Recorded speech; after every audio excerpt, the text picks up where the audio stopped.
ஒரு வீட்டில் அம்மாவும் பையனும் உட்காந்துட்டு இருக்கும்பொழுது அப்போ திடீர்னு கரண்ட் கட் ஆகுது. அந்த பையனை கூப்பிட்டு அவங்க அம்மா அந்த மெழுகுவத்தி ஏற்ற சொல்றாங்க. அவன் வத்துக்குச்சி கொளுத்துறான். அப்போ காத்துல அந்த வத்துக்குச்சி அமைஞ்சிருது.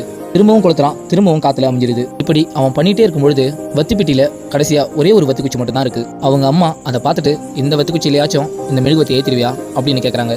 அவனும் ஜன்னலெல்லாம் சாத்திட்டு காத்து வீசாத டைம்ல அந்த மெழுகுவத்தியை ஏற்றிடுறான். இதை பார்த்துட்டு அவன் சந்தோஷமா பாத்தியாமா நான் மெழுகுவத்தி ஏற்றிட்டேன் அப்படின்னு சொல்றான்.